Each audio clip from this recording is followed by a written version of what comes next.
while I wrote down all my notes. You'll have to bear with me if my eyes don't follow the words. But anyway, here I go. With great respect and deep admiration, I congratulate you, Doug. Your profoundly insightful memoir entitled Lift Up Your Hearts will continue to inspire and heal these memories. Some months ago, I recall your sharing with me over tea and toast, then referred to as musings, has indeed become a compilation of themes where living and loving filled your days until the tragedy of August 25th, 2010, when your life took a dramatic turn. Your telling about the accident and its aftermath describes the emotional pain, the unconsolable grief, and the physical suffering you endured. I was struck by a moment of healing when you realized that taking the dark moment of the canyon ravine and washing it with the light of Christ, that was the great challenge you gave yourself, and you would have to do it over and over during the process of healing. Doug, you have gifted us with a priceless treasure, not so much a page-turner as a page-holder, with many moments to savor and ponder. Light Up Your Hearts will have a special place in my bookshelf, and I will be taking it down and reading it again and again. This said, I must now get to my assignment. The dog or the cat did not eat my homework. Sister Mary Campbell and I were both born and raised in the west of Ireland, County Mayo, God help us. Although we lived only 7 miles apart, I'm sure our bikes took us on the same roads from time to time. Many roads lead to Kilkenny and to Knock. Both of us had our early education by Sisters of St. Louis in 2 different townlands, 7 miles apart. Both of us entered religious life in Monaghan. However, we never met in Ireland. St. Mel in Woodland Hills is where I first met Sister Mary. I welcomed her there.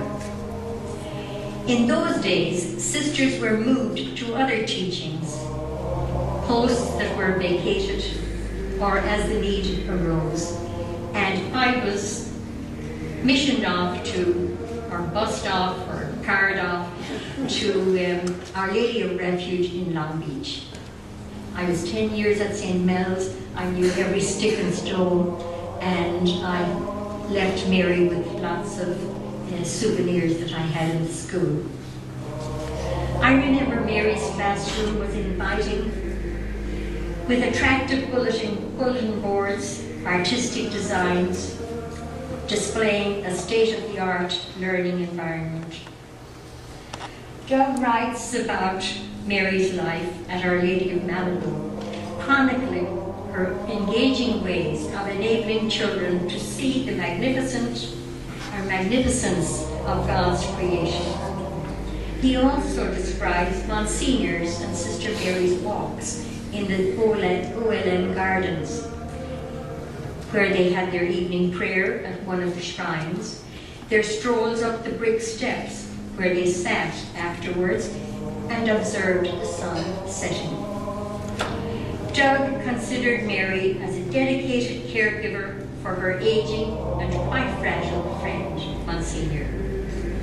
I myself witnessed how this gentle woman linked and led Monsignor John up the altar steps. She was very near him also, with his cane in hand, as he descended at the end of Mass.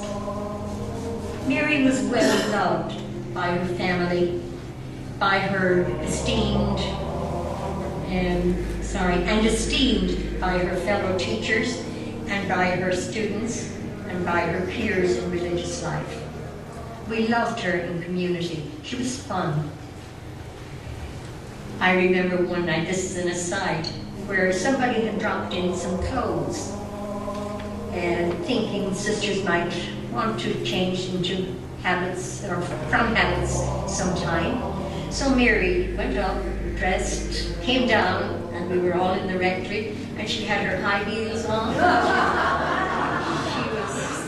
And she had a hat. I found a few of her hats upstairs. Artistic to the fingertips, a renowned calligrapher, a lover of nature, a floral arranger, multi-talented really, good-humored, and a woman of deep faith. That was Mary. One could always rely on being numbered on her prayer list. Personally, I could always call on Mary's help for a creative touch, if I needed it for a display, and I still have the word Magnificat that Mary did for me as we were working on the Feast of the Visitation, and I called her. She had it in the next day, and it was just freely cut with the scissors or whatever other instrument she might have used, freehand, out of the magazine page, with all kinds of colors, flowers, people, trees, whatever. But the word Magnificat was just a masterpiece. So I thank Mary for that many times.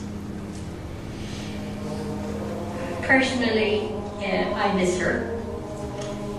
But Mary welcomed me warmly as a living companion after the sudden death of Bernadette. It was easy for me to respond to leadership's request to join Mary at Our Lady of Malibu convent. We had remained friends since our earlier days in the United States.